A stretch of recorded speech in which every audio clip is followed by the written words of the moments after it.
We rolling. Okay, I'm doing household tasks while my wife is out of town with the kids. And so here I am painting and thinking. I'm doing a lot of that. Let's see if I can hold a can of paint and the phone and paint. This is a really bad idea. Okay, so my shower thought that I'm having while I'm painting here. I did a big cannabis journey last night because I had the house to myself, and that's one of the things that I like to do. Sorry, you can't see what I'm painting. Um, there's so much to keep in mind here. This is like the opposite of actually how I want to do this, which is, like a Zen samurai monk, totally focused, but instead I'm like squirrel brain here trying to record video of myself and what I'm painting and talk about something that is not actually painting, kind of painting. But anyway, you can see all over the place right now. Okay, so one of the things I was thinking about on my journey was hunting. And I was thinking about the positions that you're in. I'm not hunting like with a gun. I mean like paleo hunting. You got a spear, and you and your brothers and stuff are out tracking and stalking, sneaking up on prey, and just how crazy that is. But not just how crazy it is, how cool it is, and some of the physical aspects of that. Like if you looked at it through the lens of, God, is this the worst video I've ever done? I keep forgetting to keep the painting in view. Thinking about it sort of like in a fitness lens or in a physical therapy lens or something like that, where, the positions that you're in, the movement that you're doing, well, it's kind of a big deal because, the position that you're in when you lift a lot of weight, it makes a difference. It changes things. And the position that you're in while hunting, it's something that you have to train it. You don't have to train it, but like the movement trains you. And so the activity is training you. So with hunting, I was thinking about stalking and sneaking. And, just very recently was playing around with practicing like the physical movement of a predator stalking prey. Don't want it to sound like I'm practicing stalking people. That too, but we're not talking about that now. That physical movement, I guess, is, well, it's really key. And it's not something I was ever really exposing my body to. And so I got to, practicing the stalking. I was out in the long grass in this field near the house. And I was sneaking around in it and having a great time and realizing how out of hunting shape I am, because it was really hard to, crouch under the level of the grass, get my head at like 4 feet off the ground and move and see how quietly I can move. And it's really hard. And I could tell right away, I was like, oh, this is something my body needs as part of its physical foundation. It was like, holy shit, that's gonna be great for my back, my glutes, my core, my balance, my control, all this stuff, right? Well, part of the thing about a journey like this, a psychedelic journey, you get these great insights and you make connections and all that. And I was thinking about it, and I was like, the qualities that are required of a hunter are the same qualities that I'm just going to use the gender here, any man kind of should have or would want to have. They're emotional qualities. The physical skill is demanding these emotional qualities, like how well can you focus and move with grace and precision? How can you be that tuned in to your body and the environment and what you're stalking? And you have to have presence. You can't be distracted. You can't be daydreaming.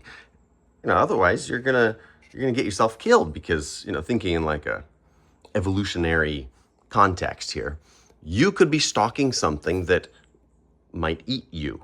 You know, something that is very large and has very big teeth. And so you wouldn't say take a little kid out hunting, right? Not a dangerous hunt. You could hunt something not dangerous, and we'll talk about that in a moment. But it would be unwise to bring along someone who has not matured and developed enough to not be a liability. And so I'm always thinking about now, just my own maturation, and I've kind of been coming at a lot of these self-development things through a certain lens. And one of those lenses that I was kind of unconsciously choosing was I kind of got thrust into this world of emotions, and got really pro emotion because it was amazing, and I got a lot from it. Trying to expand emotionally. But I found, even though I had a lot of success with it, I couldn't really God, I haven't been looking at the painting with the camera. I'm sorry. I know you really want to see me paint this white. It's so satisfying. I can't stop doing it, but it's also never ending. I've been doing this touch-up painting while the family's gone because I don't want the kids to be exposed to all of the fumes. So this way I do it while they're gone, and it can be drying before they get back, that kind of thing. Less VOCs.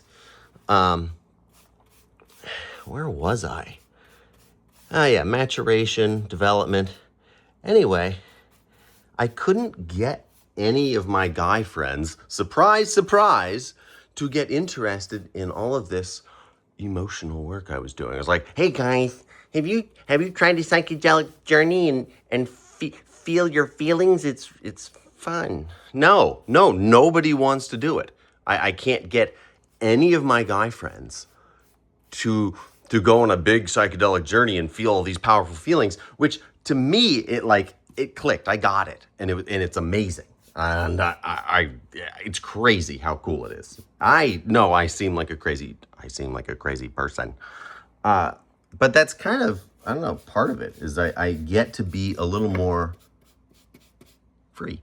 And okay, so nobody wants to go feel their feelings, right? It's a hard thing to sell. But what if I was selling instead physical skills associated with hunting that are kind of connected to hunting or fighting or things like that? What if that was actually a better way of approaching this for myself, let alone, not to mention other people who are gonna, not feel so great about the idea of exploring their emotions. That's just not the right context. But if you tell a guy, hey, we're gonna practice the physical skills of hunting, like you're gonna sneak up and adopt the calm, focused, balanced state that is required of a hunter. That would be like, if you were applying for the job of hunter 50,000 years ago, on your resume, your actual truthful resume, you would have to have like, oh, I'm calm under pressure. I can move with great precision and speed and slowness. And I can, what is it? I can sneak without making a sound. And then I can call in great power when I need to, and all these things. Well, that would be cool. I, as a guy, as a man, I would like to train those things. Like, that sounds fun, to become a better hunter. I don't hunt. I've basically never hunted, but I can get into the mindset now. I can appreciate that. Oh man, I'm actually really tuned to that. I'm looking at my task ahead of me. I can't paint over that. Oh, I have to decide. Do I want to do this side? Yes, I have to do this side. Okay, so I need a little washcloth and clean off that little spider nest. So I like the idea of approaching this problem as like, hey, how can I turn it into a physical skills game instead of let's focus on our feelings game, which again, I actually came here via the emotions path largely. I mean, I was finding ways to make them physical, but I was also kind of trying to be a good boy and feel my feelings, And now that I'm kind of in it, I really appreciating the physical side of it for myself. And when I look back at my own journey, capital J journey that I've been on, I've actually found so much benefit from the movement side of everything. And I was always bringing movement into my journeys. When I would journey, I would always have, I would end up dancing or kind of play fighting or having some fantasy in my head that put me in a mindset that would change my movement, and I would explore movement. I have to hold the can and the phone at the same time. Okay. So I think it's really cool to have movement as your focus, and be less into trying to feel emotions. Instead, develop yourself physically. The emotions, in a way, get worked out and developed as a byproduct of the physical training. And related to that, I had the thought that a barbell, a barbell loaded up with heavy weight and sitting on the ground waiting for you to pick it up. That's not just it's not just a way to get stronger. What it is it's an opportunity. It's a container. It's a constraint against which you can fully exert yourself. And that's just such an incredible thing to, imagine now you're thinking about weight training, strength training as, here's an opportunity for me to practice calling into service as much of my ability and just as much of me into the act of moving that weight. And then just what a cool opportunity that is. So that's just an example of like, hey, how can you change how you're thinking about this physical task and how it can develop you emotionally? Because I'm telling you, if you want to perform an actual max strength deadlift, something that I haven't done in years, but I remember from times that I was working on it, and I didn't do it very well, actually. But I know now, in retrospect, it's in large part about trying to get yourself to be fully present and aligned with your task, so that every part of you, emotionally and physically, is being applied to this one task called a max, deadlift. You're trying to like PR or something, maximum exertion. And just what an emotional, I don't know if I want to say it's a task, but there's a huge emotional component to that. And there's a lot of shadow work that would need to go on in order for you to do it. Great, look at that. I'm getting distracted and I just painted the Velcro. Why is there Velcro on my door, you ask? It's for that fly screen that is normally on here. It's gonna bother me. I just made that worse. Okay. Anyway, I'm really enjoying looking at emotions through the lens of movement. Hunting being one of the movements that I can look at it through, but I actually started a big step on my kind of emotional journey, growth journey, whatever, growing up, was dancing and trying to get to the point where I could allow myself to let go of some control and allow dancing to happen. That's a big part of how I got here. So that's another lens to look at movement through, and they're all fantastic. Whether you're looking at let's see, dancing, fighting, hunting. What else would be a fun movement?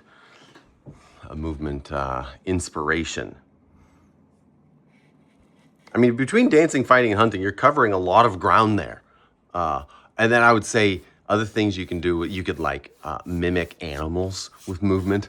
And anyway, it all requires actually a lot of self-love and acceptance. You can't be super self-conscious and dance. That's why I couldn't dance. All of my faculties were too tied up in worrying about what other people thought, and so I couldn't actually relax enough to dance. Oh my God, it's just all about safety. Anyway, the reason why I can't shut up right now is because I did my journey last night, and it means that it opens me up and brings all these ideas up to the forefront of my mind, and then I just get all excited about them, and I have to repaint all the trim in the house. All right, I'm gonna wrap it up there because I got somebody coming over. So we'll talk next time. Thank you.